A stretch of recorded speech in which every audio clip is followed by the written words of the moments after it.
क्या आपके भी कोई मामले कोर्ट कचहरी में पेंडिंग है, या फिर आपका कोई ऐसा ऋण जो कि आपने एक बार ले लिया है और वह ऋण दूर नहीं हो रहा है, या कोई भी ऐसा रोग है या शत्रु है जो एक बार तो आ गया है और जाने का नाम नहीं ले रहा है।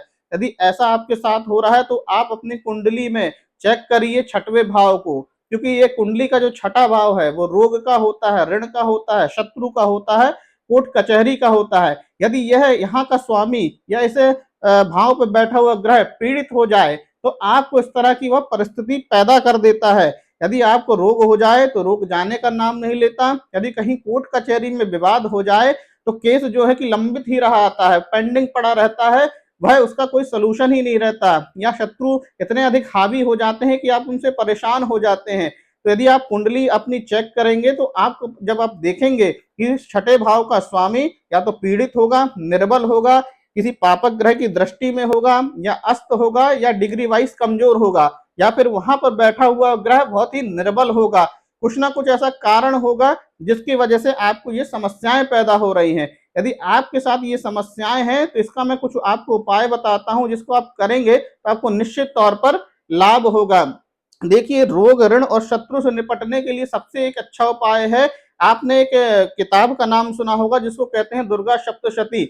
वहां पे काफी ऐसे उपाय लिखे हुए हैं जिसको यदि आप करेंगे ना तो आपको जरूर तो लाभ होंगे। लेकिन देखिए, मैं बता दूं, कोर्ट कचहरी के मामले में जो आपको यदि लाभ होगा तो उस मामले में लाभ होगा जहां पर आप सही हैं। यदि आप किसी गलत चीज में फंसकर, जहां आपकी गलती है और उसके कारण यदि आपका फैसला लंबित है, तो इसमें लाभ का कोई गुंजाइश नहीं है। यदि आप निर्दोष हैं, किसी कारण आप फंस गए हैं, तब ये जो उपाय है आपके लिए मददगार साबित होगा। आपको कुछ नहीं करना है, आपको दुर्गा सप्तशती की किताब लाना है मार्केट से, और दुर्गा जी की फोटो आपके घर में होगी, उनको रखना है, दिया जलाना है, स्नान ध्यान चंदन सब उनको कराना है। और उसके बाद आप दुर्गा सप्तशती में देखिए, उसमें जो एक चैप्टर का नाम है दुर्गाष्टो सतनाम स्तोत्रम, अर्थात दुर्गा जी के 108 नाम लिखे हुए हैं, संस्कृत में और हिंदी में भी लिखे रहते हैं। आपको जैसा भी आपसे बनता हो आप वैसा नाम का उच्चारण कर सकते हैं। आप दुर्गा जी के इस 108 नाम का प्रतिदिन 21 बार पाठ करिए 1 महीने तक,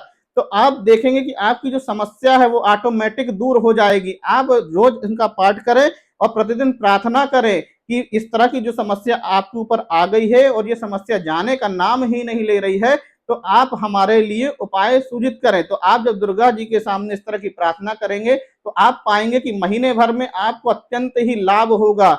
आप लाभान्वित अपने आप को महसूस करेंगे, चाहे वो रोग से रिलेटेड हो, ऋण से रिलेटेड हो, या किसी शत्रु से, या कोर्ट कचहरी, कोई भी आपका जो मामला होगा वह दूर होगा। और दुर्गा सप्तशती में एक और पाठ दिया हुआ है जहां पे दुर्गा जी के कुछ नाम दिए, 21 नाम दिए हुए हैं, जिसको कहते हैं दुर्गा द्वत चिन्ह माला। तो आप जब उसका पाठ करेंगे तो आपको उससे भी लाभ होगा, लेकिन उसका यदि आप पाठ 51 बार करेंगे तब आपको उसका अत्यधिक लाभ होगा।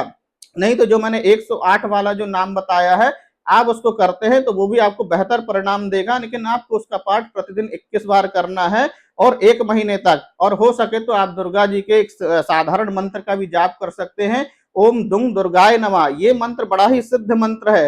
यहाँ पे दुर्गा का मतलब ही ये होता है कि जो दुर्ग मतलब आपकी विपत्ति का नाश कर दे, आपका भय का नाश कर दे। दुर्गा शब्द का मतलब ही होता है जो भय, विपत्ति और शत्रुओं का नाश करने वाली है, वही दुर्गा है।